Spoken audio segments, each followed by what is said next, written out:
歡迎繼續收睇我頻道，喜歡嘅話幫我免費訂閱、俾 like、share、留言支持，記得睇埋 YouTube 裏邊嘅短片啦，我嘅 Instagram 啦，同埋我嘅個人網頁 terrysir.com。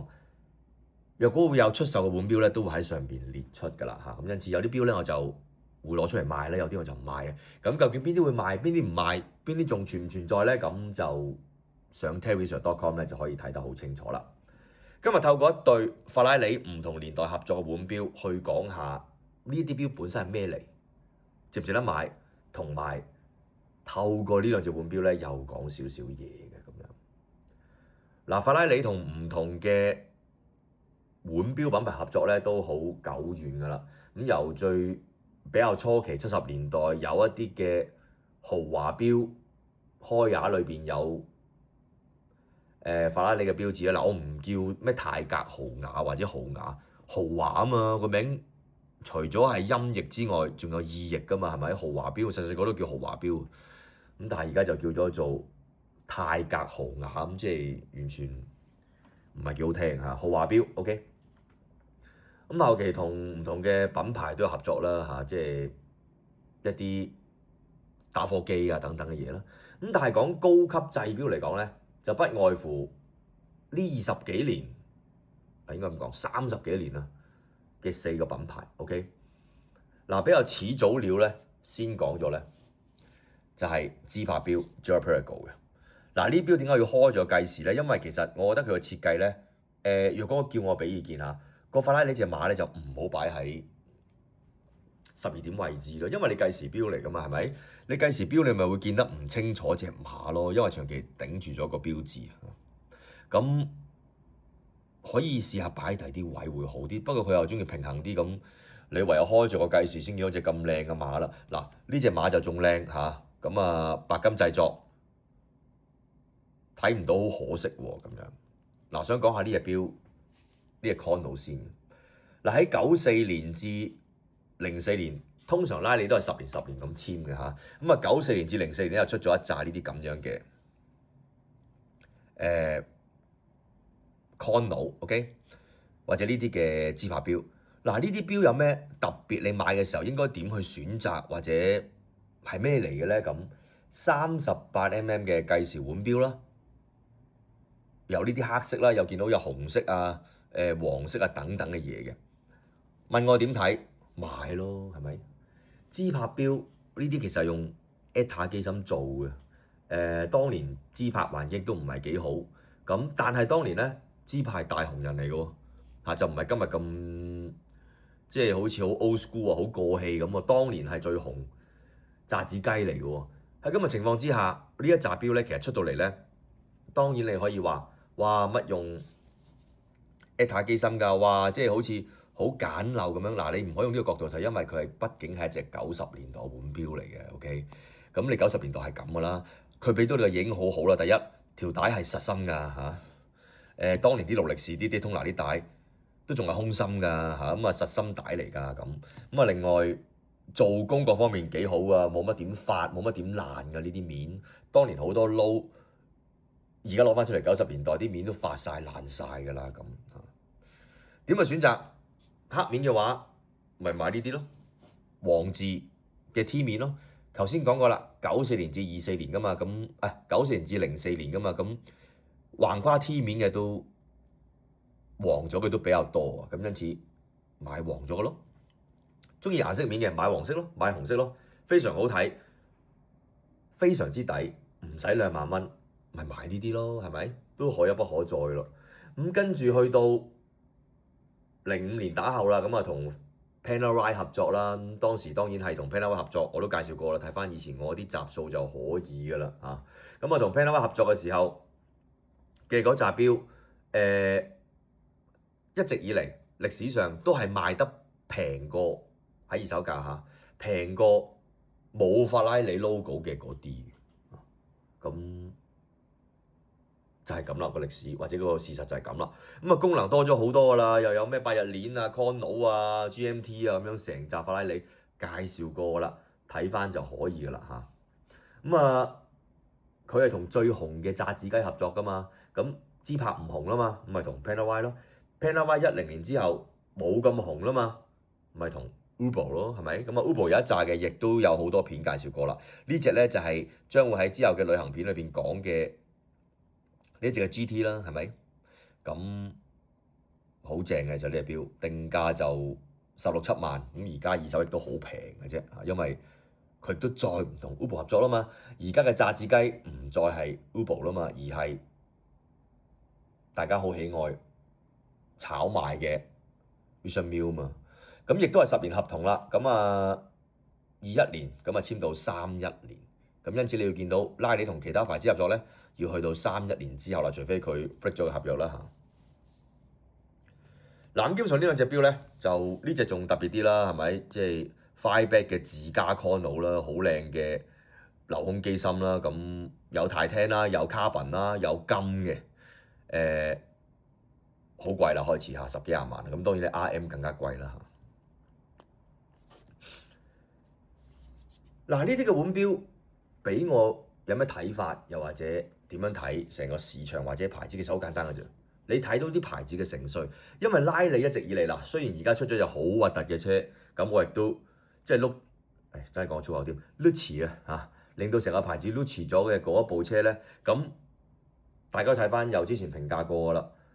嗱，喺 Lucci 之前佢就未 Lucci 嘅，就或者未感覺到佢好 Lucci 嘅。雖然好多電動車出嚟係咪？拉里始終係拉里，咁但係 Lucci 咗之後咧就開始即係。今年開始就比較差啲，但係我想講係咩咧？拉里一直以嚟都係跑車界嘅金字塔頂，因此佢同人哋合作咧，嗱唔好計嗰啲淨係得法拉利自己出嗰啲先，佢同高級腕錶合作嚟講先，一定係當其時嘅炸子雞嚟㗎。因此咧，好似我之前講嘅10大名錶嘅嗰10集咁樣嚇，時移係世易㗎，好多嘢好快就會改變㗎啦。我都好中意有台即係叫逆時嘅 channel 呢個名啊嚇，雖然佢未必係講時移世易，或者我都未知道我要問下阿 Oli 先嚇，即係點解佢會改呢個名，都冇特別同佢傾過偈喺呢方面。但係咧，我好中意個名嘅，因為逆時啊，時移世易。我想講係咩咧？做生意揾錢不外乎8個字。揾到條水，食住個勢，其實就係咁簡單嘅啫。首先係揾到條水，然後食住個勢。個勢係轉得好快，可以好快咁改變，好似係錶咁嘅 chrono 咁咧，好快脆就流勢嘅。芝柏仲有冇呢個能耐同拉里合作咧？我覺得都幾難。Panerai 都好難。Uber 仲有少少機會可以翻撻嘅，因為始終個牌子個影響力仲喺度。Panerai 再難啲，芝柏就好難，因為你已經唔係當年嘅炸子雞啦。有陣時做生意咧，唔係話你或者你做人都好啦嚇，唔係話你咧，即係我最唔中意其實係一句説話，當然。係好似好違反，即係由細到大讀書所講嘅嘢嚇。只要有恒心，鐵杵磨成針，唔使㗎。有恒心大晒咩？你做埋啲無聊嘢有乜意思啊？係咪先？你一腳一腳咁踩落個地下度，個地下有冇損耗啊？可能有少少㗎。你着對鐵鞋，着對釘鞋踩啊，係咪？只要有恒心，鐵杵磨成針，理論上你係咁一腳一腳揼落去。理論上你可以揼到見到岩漿添，有咩意思？你係咪真係揼到見到岩漿為止咧？有冇第二個方法見到岩漿咧？唔一定用呢個方法噶嘛。你好俾心機做生意啦，我最緊要咧力不到不為財，我全力去做，俾心機去做。咁但係你做嘅係咩咧？你經營嘅係報紙檔，仲有冇人睇報紙咧？我賣嘅係 CD， 我賣嘅係打字機。我賣嘅係錄影帶，個時代淘汰咗你㗎啦，咪揾第二行做咯，係咪？你人仲喺度㗎嘛，唔使去堅持一啲無謂嘅堅持啊！即係咧，我覺得人即係最緊要變得快，就唔代表唔堅持喎嗱。揾到條水食住個勢啊嘛，你嗰個勢本身好，唔繼續堅持咯，係咪？個勢唔好你諗下啦。諗一諗自己轉咗佢係咪好事，及時去有一個嘅轉向咧，好似拉里咁樣係咪？佢嘅除咗引擎當然好出名之外，咁其實拉里咩都出名嘅，底盤、引擎、波箱都出名嚇。咁但係轉向嚇，用翻車嚟咁講啫嚇。轉向及時嘅快速嘅轉一轉，又係咪好事咧？咁呢個要跟翻自己個 situation 去諗。但係想講係咩咧？時移世易咯。點解唔再揾芝柏？點解唔再揾 Uber？點解係揾 Richard Mille？大家會知道咯。當 Richard Mille 賣得唔係咁好，完全唔掂嘅時候，佢又唔會再揾 Richard Mille。呢啲標咧，俾我哋睇翻以前嘅歷史嘅過去，咁亦都係玩標嘅其中一樣嘢，想同大家分享就係唔係話淨係買新標咧先係叻嘅啊！我好反對，再講多次，非常反對帶二手標就係帶嚟 unlucky 啊！買唔起一手先買二手，錯到離譜，錯到離晒大譜。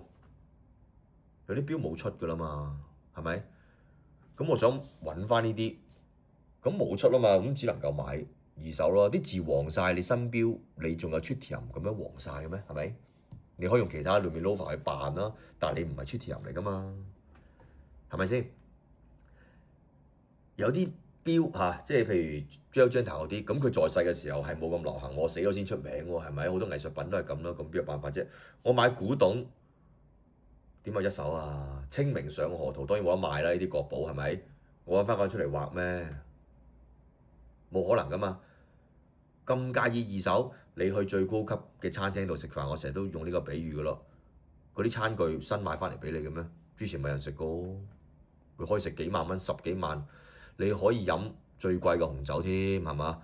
唔好講最貴啦，佢求其舉個例，你飲支10萬8萬嘅紅酒，佢都唔俾個新杯你啦。啊，你可以要求新杯嘅嚇，當然啦。佢都唔俾求，唔會要你食最靚嘅鮑魚嚇，咩A1、A2、A3嗰啲刀叉俾你鋸都唔係新，你可以要求新嘅嚇。但係你有冇要求新咧？係咪？你照食㗎。你搭頭等私人飛機都好。喂，頭等我呢張凳點解你唔係頭先幫我裝修落嚟㗎？我唔坐過人哋坐個凳，唔係咁解㗎嘛，係咪？唔係咁解㗎嘛。有啲嘢以前先有嘅，咪買以前嗰啲咯，係咪？新標冇人唔買啊，我都買新標㗎。咁同大家有分享過㗎。咁但係我哋呢啲比較中意睇以前嘅嘢嘅人，咁咪買以前嘅嘢咯，係咪？人年紀越大係一定越中意以前嘅嘢㗎。後生仔一定係中意未來嘅嘢啊？點解啊？後生仔佢冇以前有未來啊嘛，佢以前兒童啊，係咪先？老人家或者中老未來越嚟越少嘛，去到老年人佢都冇乜未來啦嘛，佢咪睇翻以前嘅嘢咯，以前風光嘅嘢咯，以前值得紀念嘅時間咯，係咪？以前值得紀念嘅嗰段日子咯，以前90年代芝柏仲係哇帶隻三金橋出嚟，你先至係極品啊！咁到而家 Uber 都冇咁紅咯嚇，要 RM 先係勁嘢嘅，咁你睇到成個歷史嘅見證啊嘛，咁玩標。係咪睇到成個時勢嘅改變幾好啊？係咪勢咧改變得好快嘅？有時快到自己唔察覺情況之下已經改變咗㗎啦。最緊要係有一個能夠接受轉變嘅心，咁咧無論個勢點轉都好咧，自己咧左扭嚇識得右扭嚇，就唔會咧一條死咕咕嘅直路怎向直行，咁咧亦都未必有拉你嘅嗰種躍動嘅呢隻馬嘅嗰種嘅感受。咁當然啦，你問我自己係咪特別中意拉你，其實唔係啊。你係咪特別中意有拉你嘅標就唔係啊。不過呢啲標見證咗一個時代嘅歷史咧，就比你普通就咁買隻 Girard-Perregaux 咧，或者買隻 Uber 咧，就更有故事性。買標買故事買歷史買一個經歷嚇。今日同大家講90年代2000年代。去到2010年代嘅 Uber 同埋芝柏同法拉利嘅合作換標，多謝各位收睇。